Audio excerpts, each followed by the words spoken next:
ശബരിമല സ്വർണ്ണ കവർച്ചാ കേസിൽ തിരുവിതാംകൂർ ദേവസ്വം ബോർഡ് മുൻ പ്രസിഡന്റും കമ്മീഷണറുമായ എൻ വാസു ചോദ്യം ചെയ്യലിനായി ഇഡിക്ക് മുന്നിൽ ഹാജരായി. കൊച്ചിയിലെ ഇഡി ഓഫീസിലാണ് വാസു ഹാജരായത്. മാർച്ച് മാസം ആദ്യം ചോദ്യം ചെയ്യലിന് ഹാജരാകാൻ വാസുവിന് ഇഡി നോട്ടീസ് നൽകിയിരുന്നു. വിവരങ്ങളുമായി ഡി ബിനോയ് ചേരുന്നുണ്ട്. ബിനോയ്, എന്തായാലും ശബരിമല സ്വർണ്ണ കവർച്ചാ കേസിൽ പുറത്തിറങ്ങിയതിനു ശേഷം എൻ വാസുവിനെ ചോദ്യം ചെയ്യലിനായി ഇഡിക്ക് മുന്നിൽ ഹാജരായിരിക്കുകയാണ്. ഈ ശബരിമല സ്വർണ്ണ കവർച്ചയുമായി ബന്ധപ്പെട്ട സാമ്പത്തിക ഇടപാടുകളടക്കം ചോദിച്ചറിയുന്നതിന് വേണ്ടിയല്ലേ ഇപ്പോൾ ഇഡിക്ക് മുന്നിൽ ഹാജരായിട്ടുള്ളത്? അഴിമതി നിരോധന നിയമം അനുസരിച്ചാണ് ഈ കേസ് അന്വേഷിക്കുന്ന പ്രത്യേക അന്വേഷണ സംഘം കേസ് ചാർജ് ചെയ്തിട്ടുള്ളത്. അതുകൊണ്ട് തന്നെയാണ് ഇഡിക്ക് വളരെ വേഗത്തിൽ ഇതുമായി ബന്ധപ്പെട്ട ഒരു കേസിലേക്ക് കടക്കാൻ കഴിഞ്ഞിരിക്കുന്നത്. കാരണം കള്ളപ്പണം വെളുപ്പിക്കൽ നിയമം അനുസരിച്ചാണ് ഇഡി ഇപ്പോൾ കേസെടുത്തിരിക്കുന്നത്. ശബരിമല സ്വർണ്ണപ്പാളി വിവാദവുമായി ബന്ധപ്പെട്ട് വലിയ തരത്തിലുള്ള കള്ളപ്പണം വെളുപ്പിക്കൽ നടന്നിട്ടുണ്ട് എന്നാണ് ഇഡിയുടെ ഒരു വിലയിരുത്തൽ.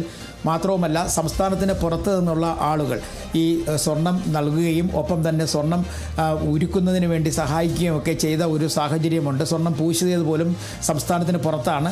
ശബരിമലയുമായി ബന്ധപ്പെട്ട ആചാരങ്ങൾക്ക് വിരുദ്ധമായാണ് സ്വർണ്ണപ്പാളി പുറത്തേക്ക് കൊണ്ടുപോയി സ്വർണം പൂശിയത്. ഇത്തരം കാര്യങ്ങളിലൊക്കെ തന്നെ വലിയ തരത്തിലെ സംശയങ്ങൾ നിലനിൽക്കുന്ന സാഹചര്യത്തിൽ ഏതെങ്കിലും തരത്തിലുള്ള സാമ്പത്തിക ഇടപാടുകൾ ബാഹ്യശക്തികളുടെ ഭാഗത്ത് നിന്നുണ്ടായിട്ടുണ്ടോ എന്ന് ചോദിച്ചറിയുന്നതിന് വേണ്ടി ആണ് എൻ വാസു. അദ്ദേഹം നേരത്തെ ശബരിമല തിരുവിതാംകൂർ ദേവസ്വം ബോർഡിൻ്റെ പ്രസിഡൻ്റായിരുന്നു. അതിനുപരിയായി ഈ സംഭവം നടക്കുന്ന 2019 തിരുവിതാംകൂർ ദേവസ്വം ബോർഡിൻ്റെ കമ്മീഷണറായിരുന്നു.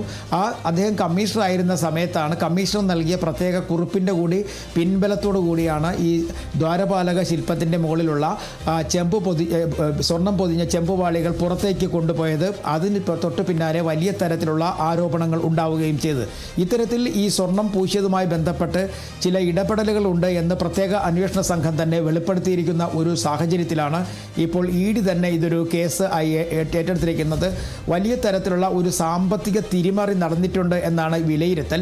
അങ്ങനെയാണെന്നുണ്ടെങ്കിൽ എൻ വാസു ഉൾപ്പെടെയുള്ളവർക്ക് ഇതുമായി എന്തെങ്കിലും തരത്തിലുള്ള ബന്ധമുണ്ടോ, അല്ലെങ്കിൽ ഏതെങ്കിലും തരത്തിൽ ഇടപാടുകൾ നടന്നതായിട്ട് അറിയാമോ എന്നുള്ള കാര്യങ്ങളെക്കുറിച്ച് ചോദിച്ചറിയാനും വ്യക്തമാക്കാനും വേണ്ടിയാണ് എൻ വാസുവിനെ ഇപ്പോൾ ഇഡി വിളിച്ചു വരുത്തിയിരിക്കുന്നത്.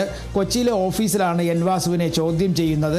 എൻ വാസുവിനെ മാത്രമല്ല, കഴിഞ്ഞ ദിവസങ്ങളിൽ നടൻ ജയറാം ഉൾപ്പെടെയുള്ളവർ ഇവിടെ എത്തി മൊഴി നൽകിയിരുന്നു. അദ്ദേഹം അന്ന് പറഞ്ഞത് ശബരിമല ക്ഷേത്രവുമായി ബന്ധപ്പെട്ട ആചാരങ്ങൾക്ക് വിരുദ്ധമായി ആര് പ്രവർത്തിക്കുന്നുവോ അവർക്കെതിരെയൊക്കെ നടപടി വേണം. താനുമായി ഒരു വിധത്തിലുള്ള സാമ്പത്തിക ഇടപാടുകളും ഇല്ല എന്നും ഉണ്ണികൃഷ്ണൻ പോറ്റിയെ പരിചയപ്പെട്ടത് ശബരിമല വെച്ചാണെന്നുമൊക്കെ അന്ന് ജയറാം മൊഴി നൽകിയിരുന്നു. അതുപോലെ തന്നെ ഇന്നും ഈ വിഷയം വലിയ തരത്തിൽ ഉയർന്നു നിൽക്കുന്ന ഒരു സാഹചര്യത്തിൽ എൻ വാസുവിനെയും ചോദ്യം ചെയ്യുന്നതിന് വേണ്ടിയാണ് വിളിപ്പിച്ചിരിക്കുന്നത്. ഇതിൽ ഏതെങ്കിലും തരത്തിൽ ബാഹ്യശക്തികൾ കള്ളപ്പണം വെളുപ്പിക്കലുമായി ബന്ധപ്പെട്ട് ഇടപെട്ടിട്ടുണ്ടോ, അല്ലെങ്കിൽ സാമ്പത്തികമായി എന്തെങ്കിലും ഇടപെടലുകൾ നടത്തിയിട്ടുണ്ടോ, അല്ലെങ്കിൽ ഇതിൻ്റെ പേരിൽ മറ്റേതെങ്കിലും തരത്തിൽ സാമ്പത്തികമായ ക്രമക്കേടുകൾ നടത്തിയിട്ടുണ്ടോ എന്ന കാര്യങ്ങളെക്കുറിച്ചൊക്കെ ഒരു വ്യക്തത പ്രത്യേക അന്വേഷണ സംഘത്തിന് അനിവാര്യമായിരുന്നു. അതിനുപരി ഇഡിക്കും അനിവാര്യമാണ്.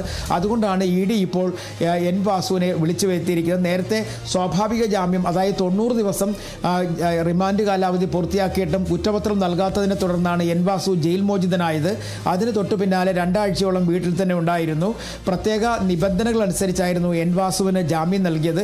ആ ജാമ്യം കിട്ടി തൊട്ടു പിന്നാലെ ആണ് ഇപ്പോൾ ഇഡിയുടെ മുന്നിലേക്ക് എൻ വാസു എത്തിയിരിക്കുന്നത്. കാരണം ഈ സമയത്ത് നടന്ന ക്രമക്കേടുകൾ, പ്രത്യേകിച്ച് 2019 നടന്ന ക്രമക്കേടുകൾ ചെറിയതല്ല.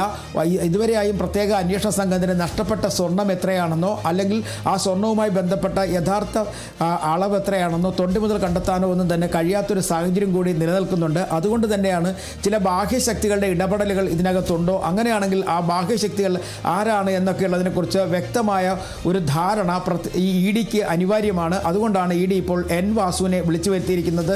തന്ത്രി ഉൾപ്പെടെയുള്ളവരെ നേരത്തെ തന്നെ ചോദ്യം ചെയ്യാൻ ഇഡി തീരുമാനിച്ചിരുന്നു. തന്ത്രിക്കും നോട്ടീസ് നൽകിയതായിരുന്നു. ഇത് കൂടാതെ തന്നെയായിരുന്നു ഇപ്പോൾ എൻ വാസുവിലേക്ക് എത്തിയിരിക്കുന്നത് ഉണ്ണികൃഷ്ണൻ പോറ്റി, അതുപോലെ തന്നെ തിരുവിതാംകൂർ ദേവസ്വം ബോർഡിലെ മുൻ ഉദ്യോഗസ്ഥന്മാരായ സുധീഷ് കുമാർ, മുരാരി ബാബു എന്നിവരെയൊക്കെ തന്നെ ഇഡി വിളിച്ചു വരുത്തി ചോദ്യം ചെയ്തിരുന്നു. പ്രത്യേക അന്വേഷണ സംഘം ആരെയൊക്കെ പ്രതിപട്ടികൾ ഉൾപ്പെടുത്തിയിട്ടുണ്ടോ അവരെ എല്ലാം തന്നെ ഇഡിയുടെ കേസിലും ഉൾപ്പെടുത്തിയിട്ടുണ്ട്. അതിൻ്റെ ഭാഗമായിട്ട് കൂടിയാണ് ഈ അന്വേഷണം എന്ന് വേണമെങ്കിൽ നമുക്ക് വിലയിരുത്താൻ കഴിയും. മാത്രവുമല്ല, ചില ആളുകളെ ഇഡി സാക്ഷിയാക്കുന്നതിനെക്കുറിച്ചും ആലോചിക്കുന്നുണ്ട്. ജയറാം ഉൾപ്പെടെയുള്ളവരെ അത്തരത്തിൽ സാക്ഷിയാക്കുന്നതിനെക്കുറിച്ചാണ് ഇഡി ഇപ്പോൾ ആലോചിക്കുന്നത്.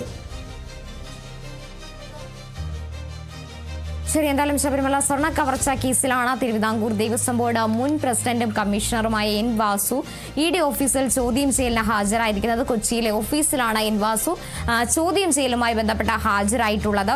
എന്തായാലും മാർച്ച് മാസം ആദ്യം തന്നെ ഇത്തരത്തിൽ ചോദ്യം ചെയ്യലിന് ഹാജരാകാൻ വാസുവിന് ED നോട്ടീസ് നൽകിയിരുന്നു. ഈ ശബരിമല സ്വർണ്ണ കവർച്ചയുമായി ബന്ധപ്പെട്ടുണ്ടായ സാമ്പത്തിക ഇടപാടുകളിലുണ്ടായ ക്രമക്കേടുകൾ ഉണ്ടായിട്ടുണ്ടോ, അതുമായി ബന്ധപ്പെട്ട കാര്യങ്ങളടക്കം ചോദിച്ചറിയുന്നതിന് വേണ്ടിയാണ് എൻ വാസു ഇപ്പോൾ ED ഓഫീസിൽ ഹാജരായിട്ടുള്ളത്. ഡി ബിനോയിയാണ് വിവരങ്ങൾ നൽകിയത്.